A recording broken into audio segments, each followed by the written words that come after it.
Welcome to the Women in Vinyl podcast with Jenn DiEugenio, founder of Women in Vinyl and contributor Robyn Raymond. This podcast facilitates conversations with those working in the vinyl record industry to educate, demystify, and diversify the vinyl community.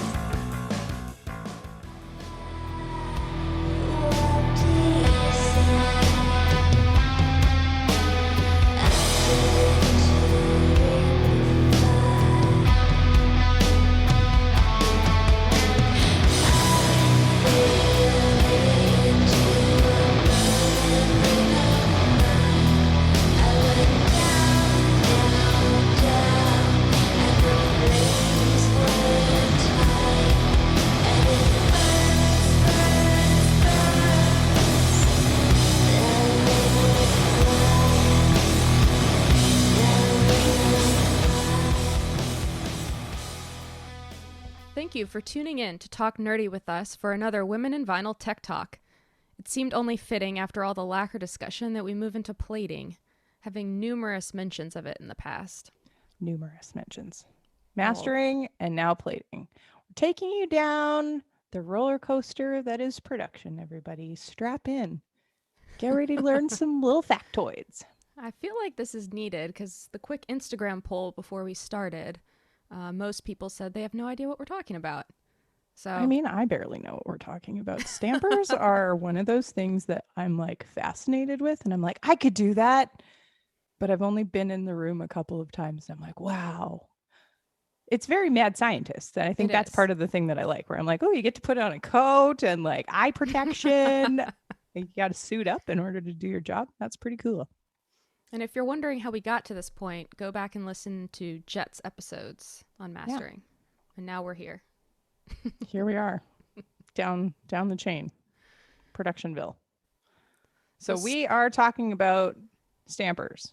Those are the doohickeys that get plastic smashed all over them. They are the thing that are the functional unit in record pressing. So, Jen, take it away. Well, we're going to talk about electroplating, and there's going to be some weird father-mother stamper family of metals situation happening. Writing the genesis of record pressing. Yeah. Sort of the incest of metal, but we're going to jump in. So electroplating is basically the process that creates a metal coating on a solid substrate, which in this case is our lacquer, with an electric current. And from there, for all the technical words, because this is used for other things besides lacquers, I would say to consult Wikipedia. We're going to get nerdy on the record aspect, for sure. Totally.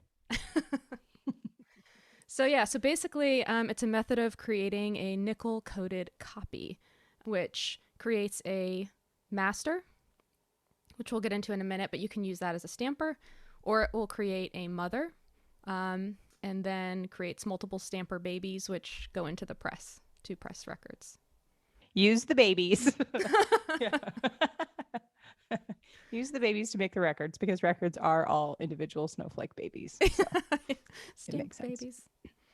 Yeah. So, both Robyn and I have had the opportunity to see some of these facilities in person, and it's like lab coat, big vats with chemicals and like little nickel pieces in those baths. It's like kind of a like greenish blue color water.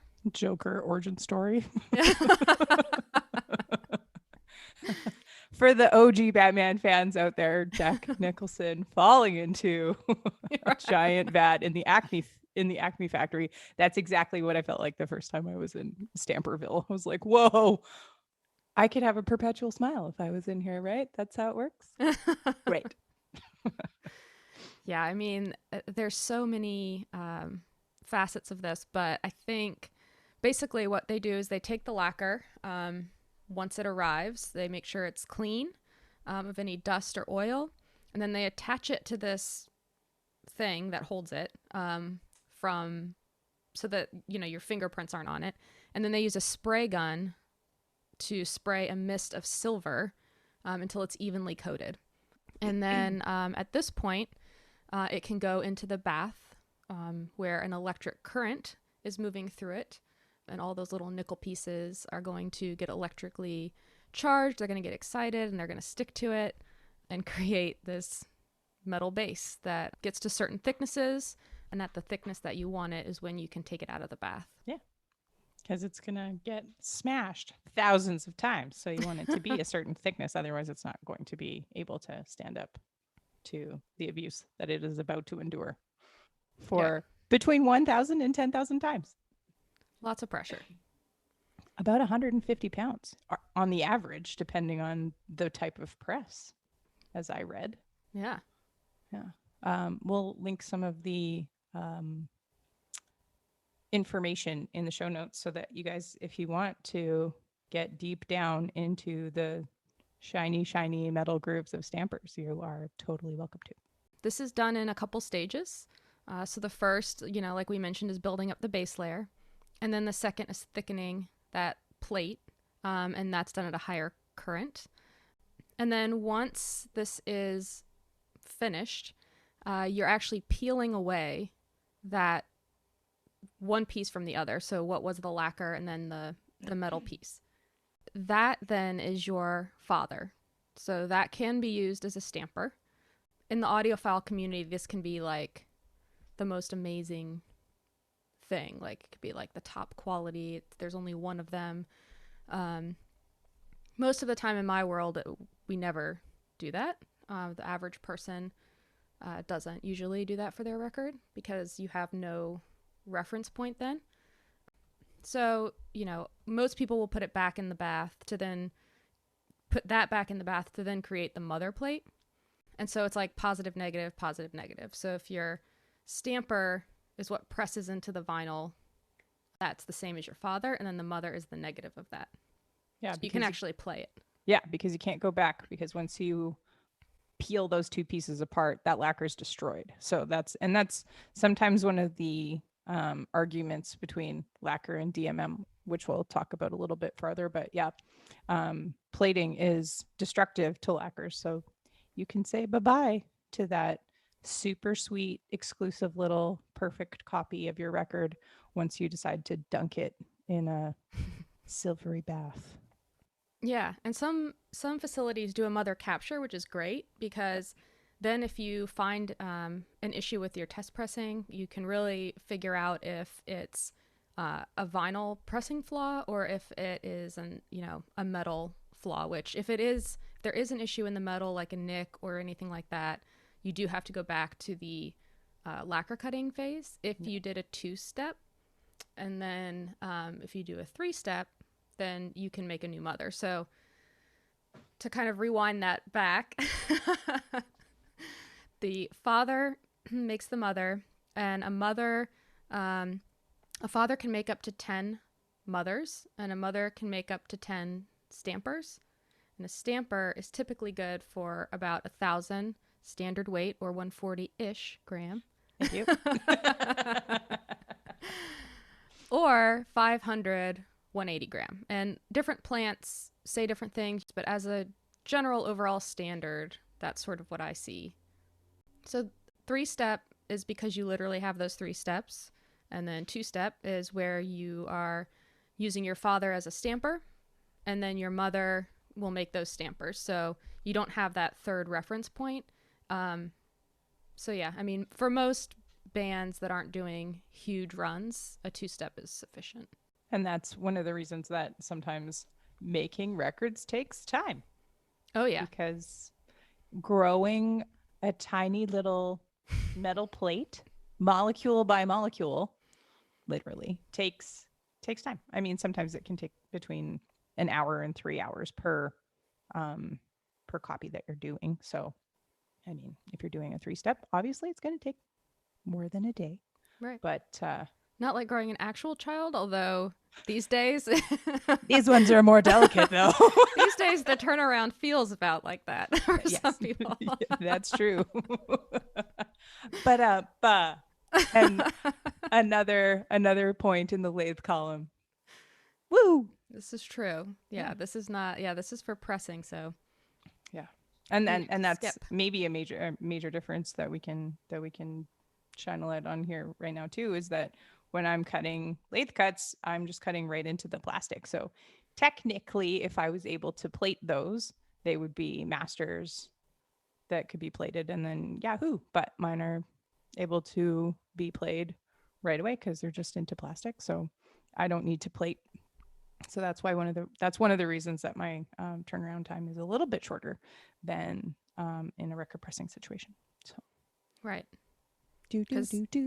Right, because there's so many plating facilities and so many plants trying to Use them. get things plated. Yeah.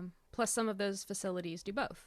So Yeah, I mean, and there's chemistry involved there too. So you have to go to some sort of schooling to understand electroplating. I mean, I did find a little class that I could get some sort of chemical kit shipped to my house, and then I could make a bath to do electroplating, of watches and like low level jewelry and stuff like that. And I was kind of like, interest is piqued, but because I mean, it would be really cool just as an experiment to see if I could plate my records just for funsies.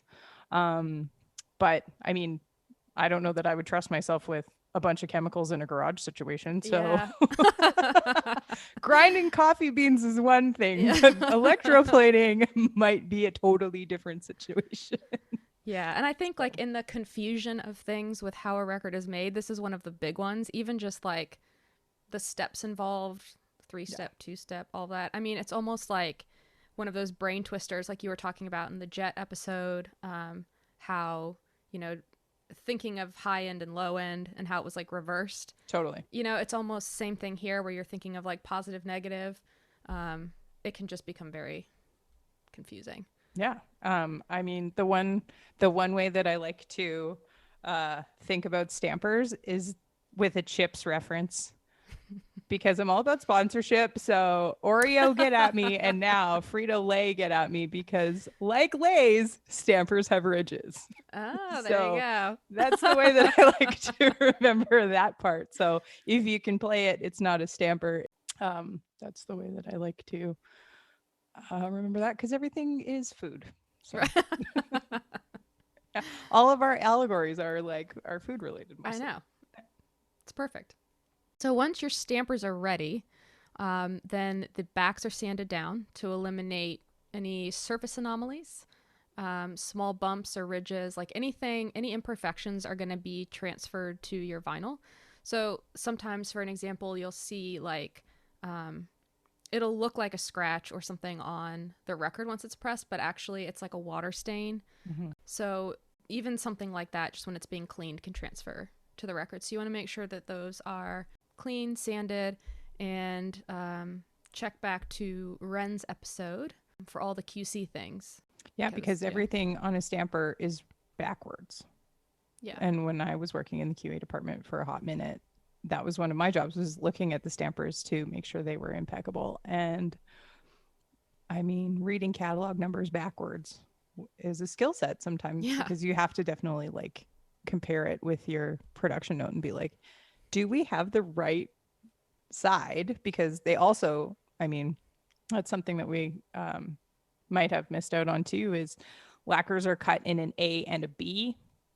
They're not cut on an A side and then flip it over and cut on the B side. Yeah, so you have to make 2 separate pieces for stampers, for lacquers, et cetera. So you have to pair them up when they come from the plating company, when they come to the plant or whatever. You have to look and make sure that you have the right catalog number and the right side.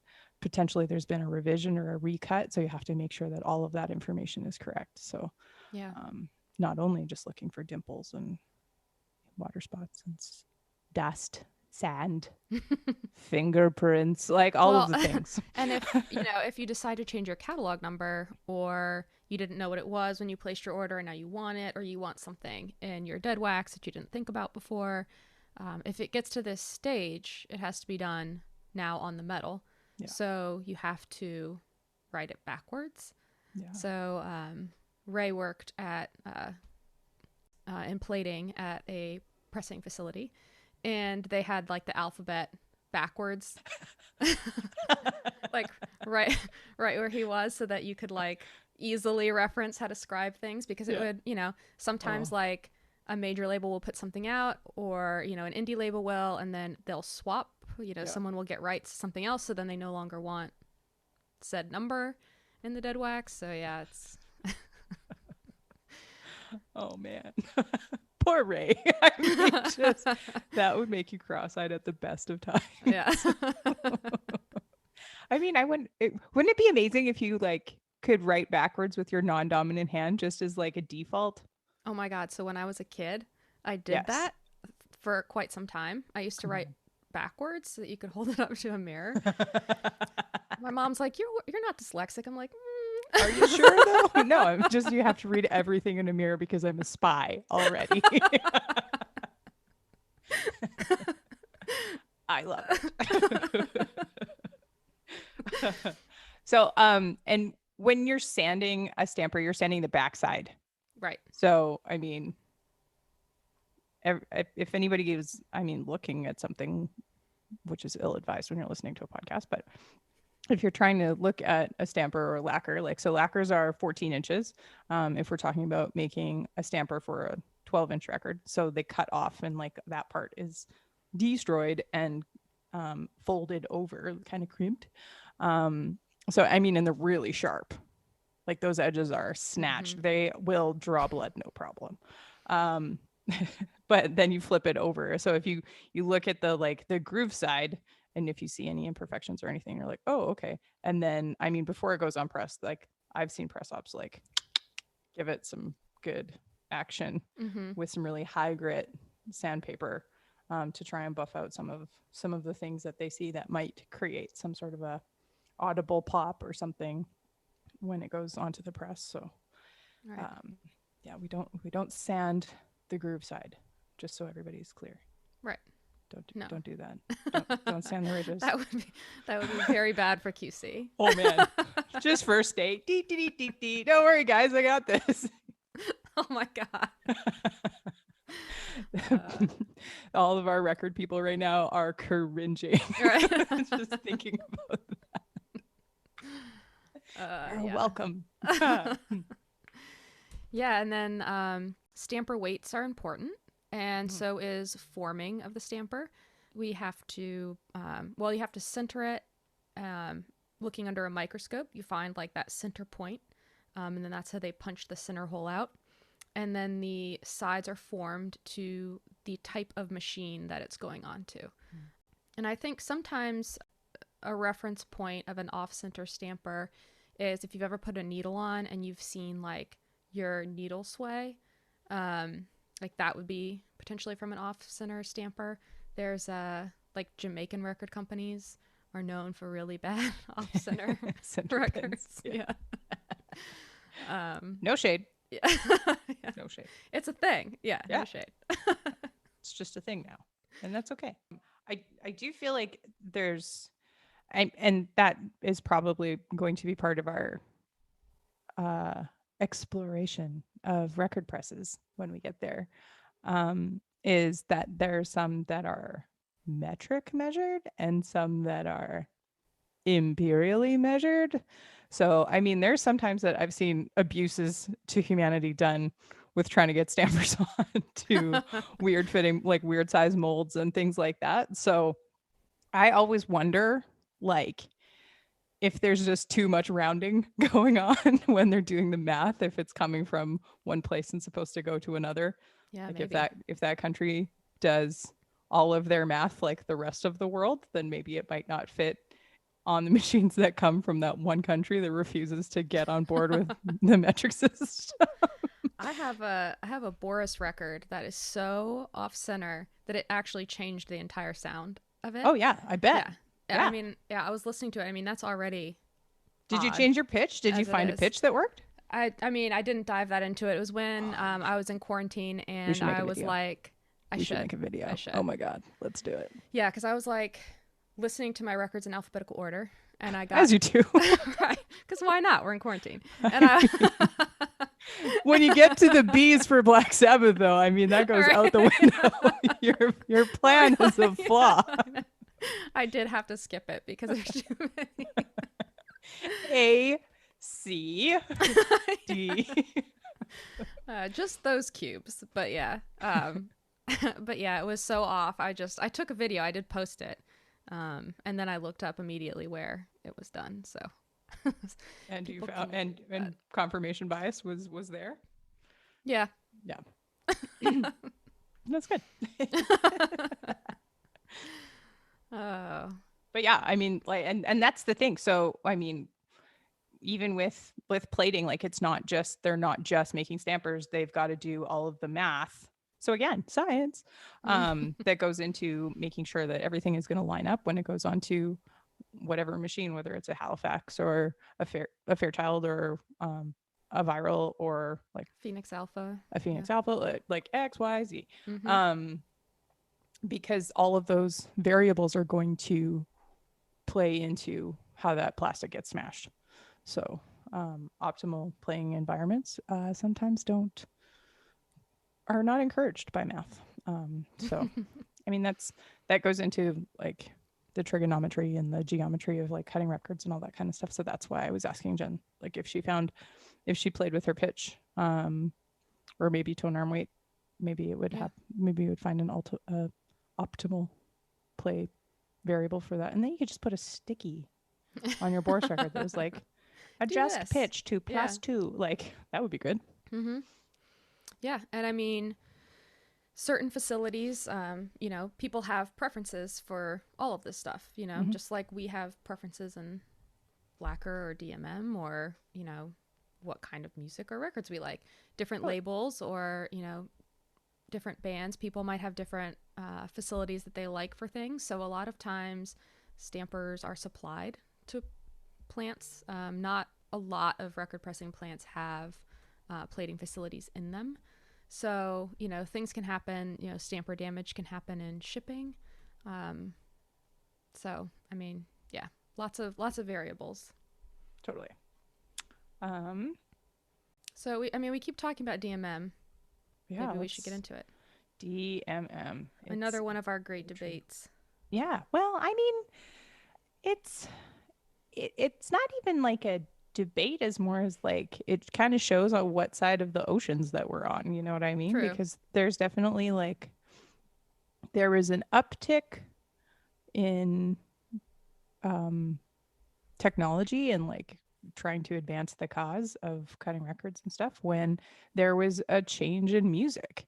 And I mean, although everything sounds pretty good through lacquer, like DMM lends itself very well to all kinds of music. It's got just a different frequency response and like that kind of stuff. So I mean, German electro sounds really wicked in DMM, and that's where they do a lot of it. So that might be part of it. They just have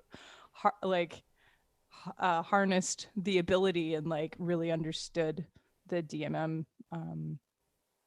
capabilities and like that where it's the best, because there's only, I think, 8 or 10 VMS 80s in the world. And most of them are in GZ in Czechoslovakia. Well, I mean, Czech Republic. Sorry, this isn't 1991 anymore. And there's like a few in California. Again, with the Scientologists. Yes.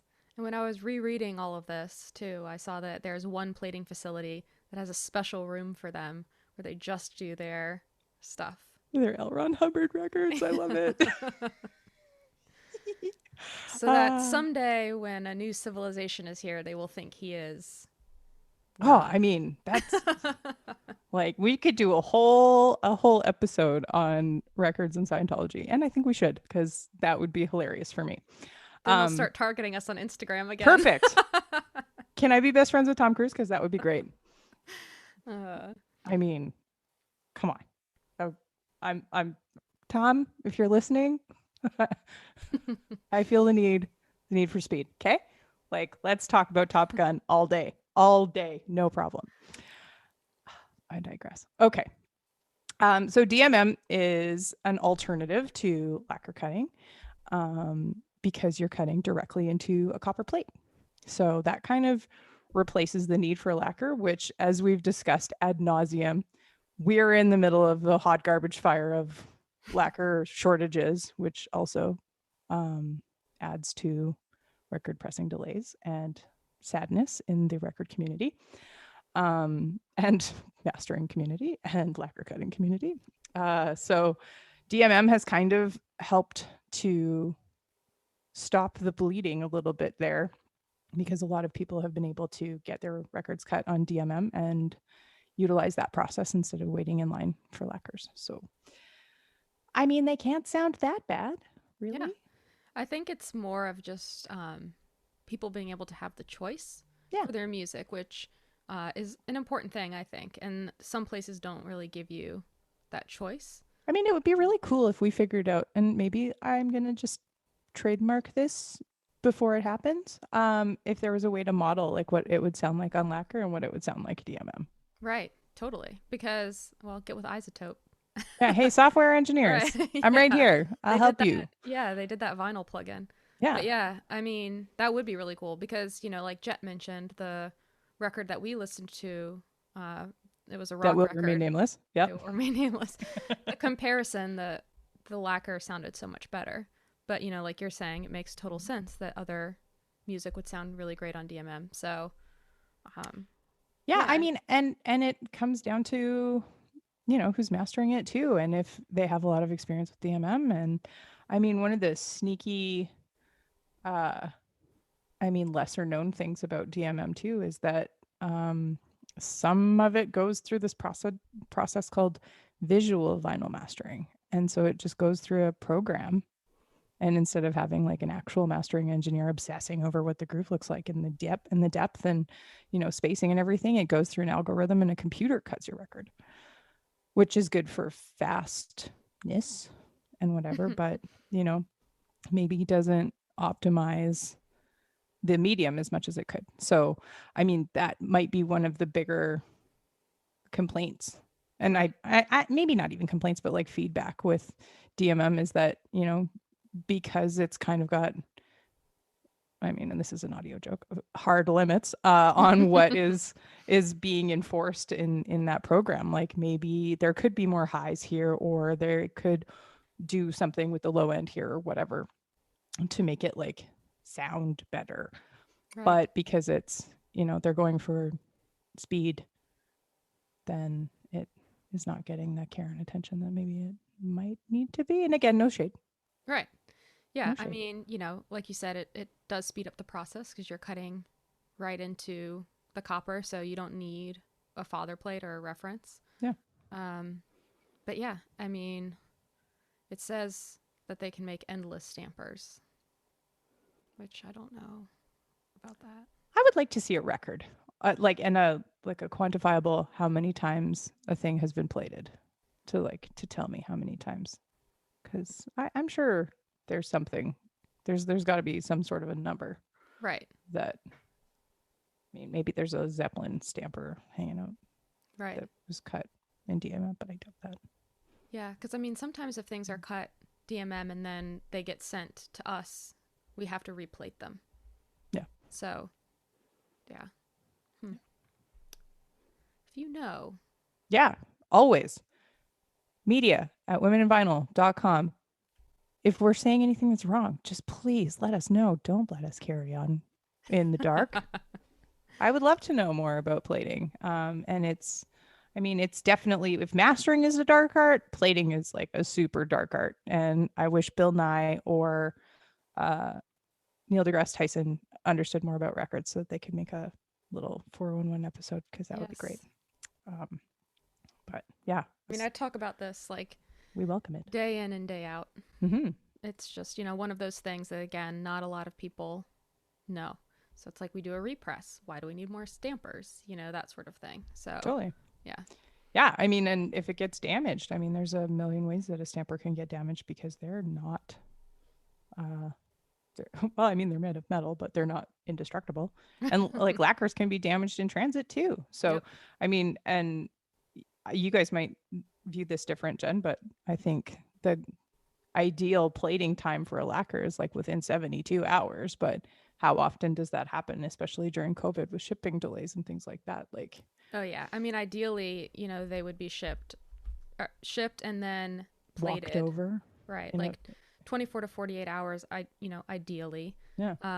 But I've had people that, I spoke to a girl once who she was she was like, I had my lacquers cut at Abbey Road and they've been sitting in my fridge for 2 months because she was trying to find a plating facility. And I mean, like, if you Oh keep, my God. I mean, shockingly, like they were okay. Yeah. But yeah, you don't want to do that. So No. yeah, I mean, and that's a delicate balance of like humidity and temperature and everything already with lacquers. Like I can't. You thought your liquid filled picture disc was unstable. Man, like keeping a lacquer in the fridge. Could you imagine like you've gone out for a couple of cocktails and you're coming back and you're like, oh man, midnight snack. This is awesome. And you go into your fridge, like, I really got to press that record. I need somebody being like, oh, sweet pizza. Like, could you Oh my imagine? God. There's your pizza box with lacquers in it. And they're like, oh, this is awesome. And they open it and they leave it on your counter. Like, oh man, if we could make a vinyl pressing horror movie, this is like one of the opening scenes for sure.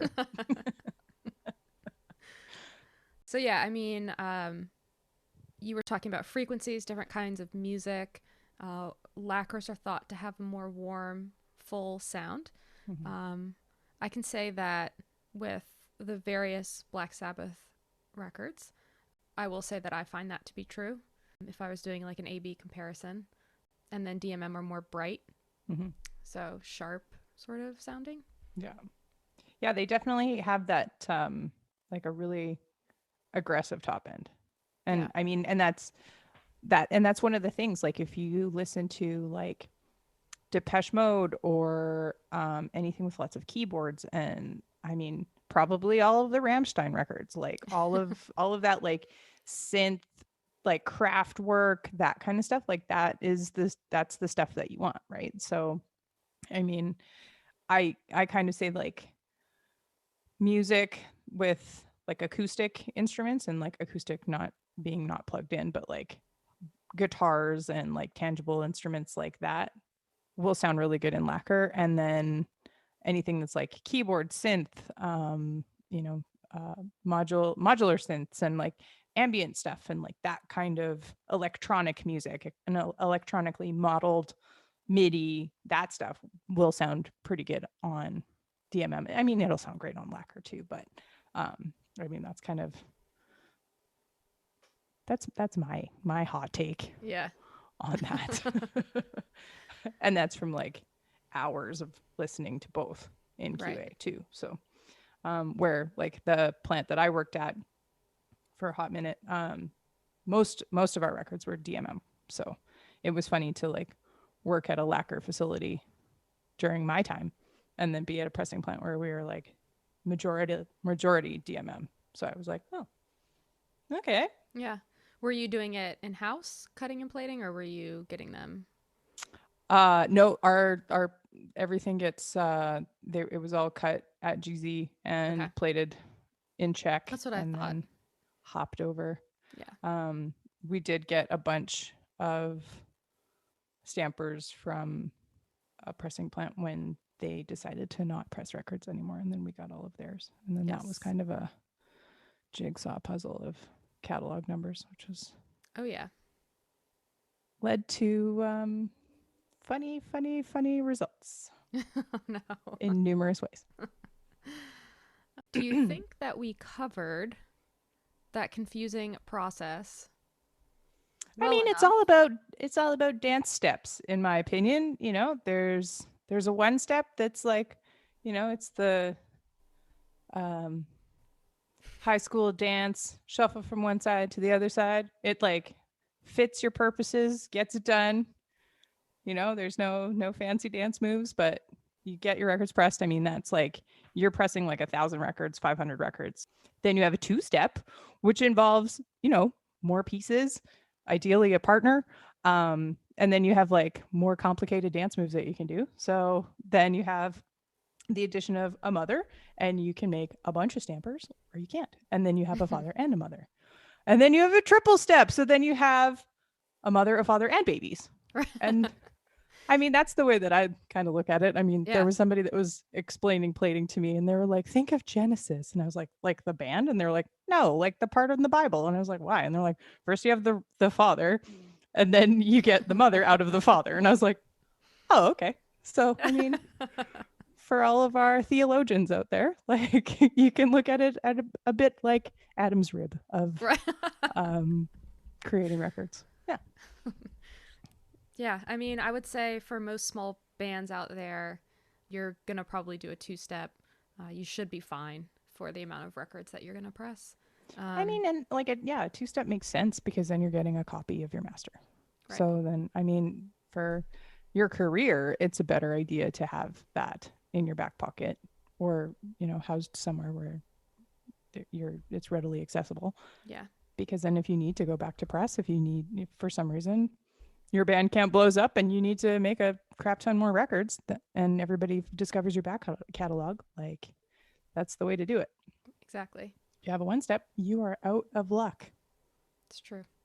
Unless you get it recut, which is also an option. But I mean, in this expensive option, in this turnaround time, nobody has that time. Yeah. Right now. So why don't we jump into something totally crazy and talk about HD vinyl? The future. Let's talk about the future. I mean, So we were just in Genesis and now we're in outer space. You're welcome. We're time traveling. It is the X-Files of records. Just so many television references today. I love it.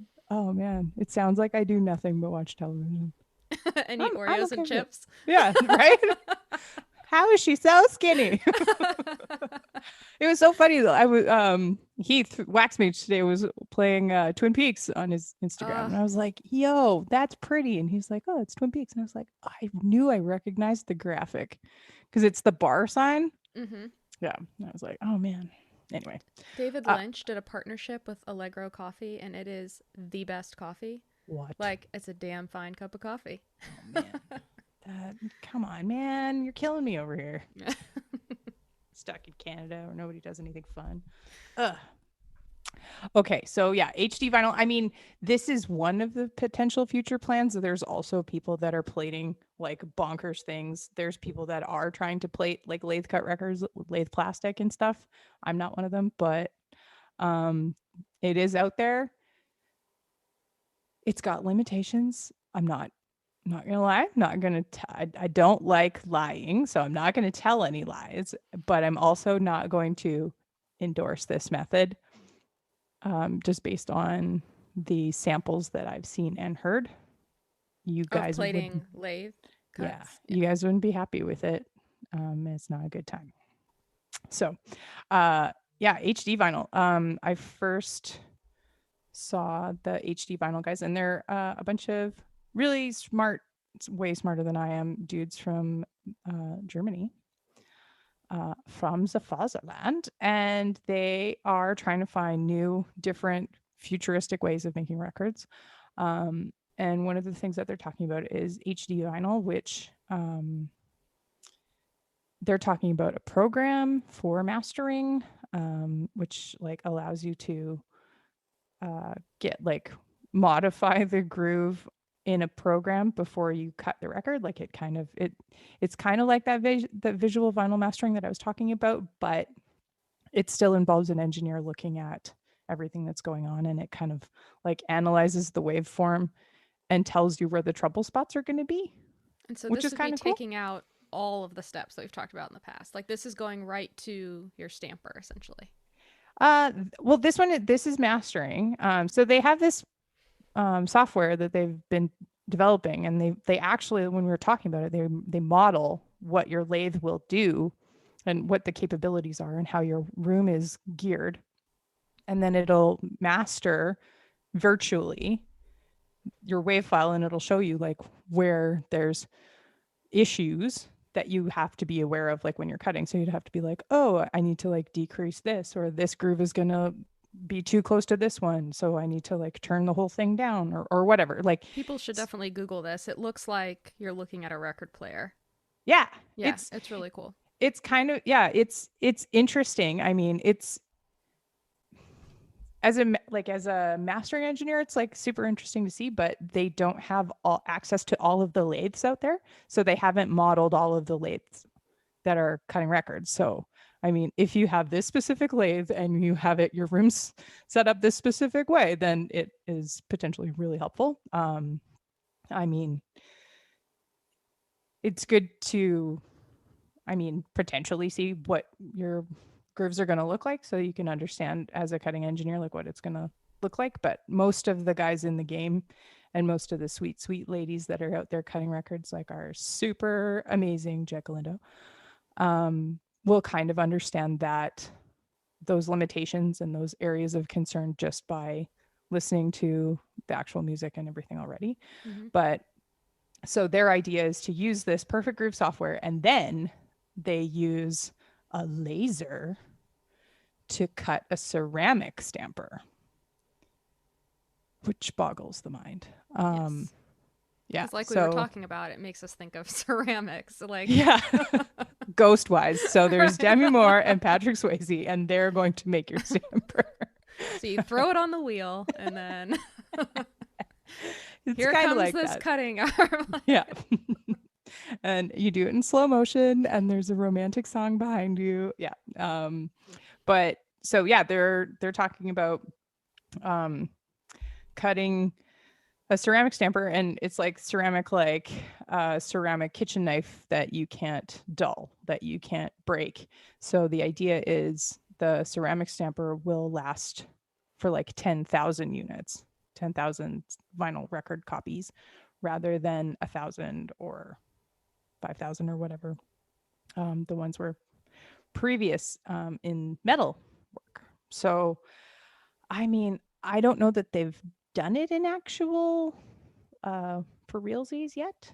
When they were originally talking about it in 2018, all of the mastering engineers were kind of like, what? Yeah, it'd be interesting because I mean, I would need to read more on it, but how are they pressing them?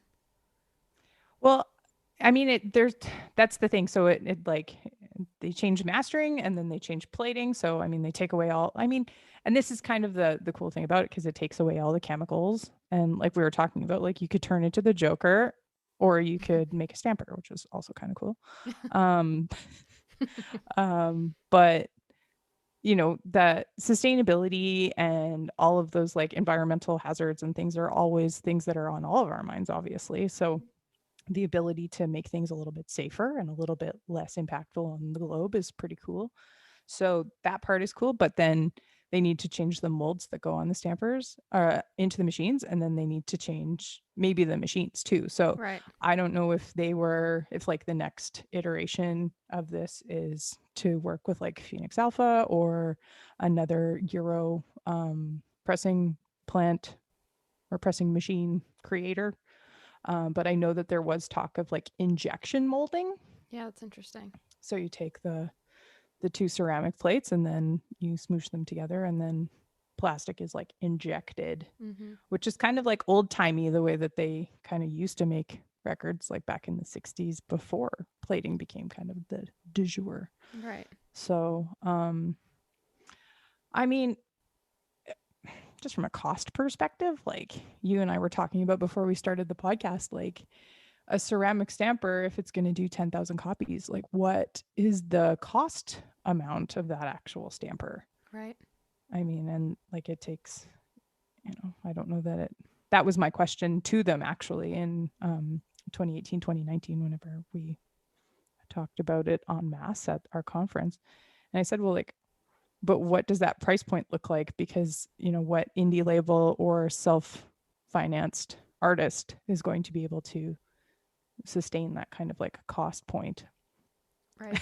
And like, to their credit, they were just kind of like, well, they won't be able to. And I was like, oh, okay. Well, I mean, if you're going to... Wrong audience. Yeah, I was like, well, if you're going to retrofit all of the machines in the entire world, then okay, then, lathe cutters unite, but I always appreciate the honesty of the Germans. Yeah. At the very least, they're always very honest about things. But yeah, I mean, it's a two-step system because it's just like bingo bango, here you go. I don't know. I mean, is that the future? I feel like it's going to take some time to get there for sure. Like Absolutely. future. Yeah. Like, I don't know that we'll still be doing this when that's Don't say that. a thing. Dun, I think dun, you'll have your dun. coffee shop and record cutting place by then. Yeah. If anybody wants to start a GoFundMe for my very, very, very exclusive old 78s and 45s and very rare bookstore that I'm going to eventually retire in while I cut still, that would be great. Yeah, I mean, it's as like a person that kind of like lives and dies on my orders, like I'm kind of just like, oh man, like how long will this keep going for? This is crazy. Yeah. So I mean, I think this type of like environmentally friendly evolution is so important. mm-hmm. But I do think, you know, like I've sort of mentioned before with like the fast fashion idea, Yeah. It has to be at a price that people can afford for the change to happen. Yeah, well, and I think if we and this is like going into one of our other episodes and is talking about sustainability and like the creation of potential green vinyl and what that PVC molecule will look like or what that plastic reclamation cycle will look like. But I mean, on the average, your record will last about 140 years before it starts to break down. So that is kind of like a little bit of 140-ish years, 140-ish grams. yeah. There you go. I mean, if they're hermetically sealed and they've never been played, probably longer. There's going to be me, Twinkies, cockroaches, and your Black Sabbath collection. That's going to be when the bomb drops, that's all that's left. It's going to be great. But like, you know, instead of people looking at records as disposable, like maybe that's the thing where they look at it as something that can be collected, handed down, you know, this was my collection, this was my thing, you know, like my granddad did to me. So that's like why I have 3,000 records, because he was obsessive about them and then I became obsessive about them. So yeah, I mean, that's where stampers came from. That's potentially where they're going to. We invite you, as always, to let us know if you have more information about anything that you want us to talk about, or anything that we've inadvertently given wrong information about. Or even if you have a differing opinion. Oh yeah, Please. I'm here for the discussion constantly. I mean, we always invite you guys to email us at media@womeninvinyl.com. We're both on there. We're joined by the lovely and talented Ray on the media account as well. So, I mean, if you want to just shout Ray out for having to read a backwards alphabet for a while, like get after it. Today we talked about stampers, and that was super awesome. Thanks again for joining us for episode 10.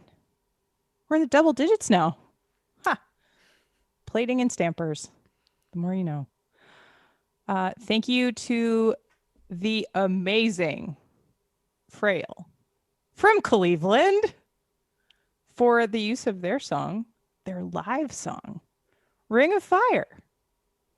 Originally recorded by Johnny Cash and Rose Carter. And this was recorded live at the House of Willis. So enjoy that, because we talked about metal. Now you're getting some metal. You're welcome. The Women in Vinyl store is live. womeninvinyl.com/store. As always, please join their conversation on Instagram or send us a note at media@womeninvinyl.com. Check out womeninvinyl.com for all of our past episodes and our amazing archive of interviews with incredible humans in the vinyl making space. We produce our damn selves, and that's really exciting. Don't forget to like, subscribe, and give us a review on your favorite podcast delivery method. You can also subscribe and contribute to furthering our mission at patreon.com/womeninvinyl, where you will find all of the B-sides, the deep cuts, and the amazing extras, and help us start a not-for-profit to further the demystification, the education, and the infiltration of more women and non-binary identifying humans into the vinyl making space. We want to also say that today we're recording on Juneteenth, and it's super important, and we recognize how important and how everybody has contributed to furthering all of the good work that we are able to do, and we want to recognize that Black Lives Matter. And yeah, thanks for joining us, guys. So we'll see you next time. Bye for now. Yay. This episode has been brought to you by Women in Vinyl and Red Spade Records. Thank you for listening. Please remember to subscribe, and you can always contact us directly by visiting www.womeninvinyl.com.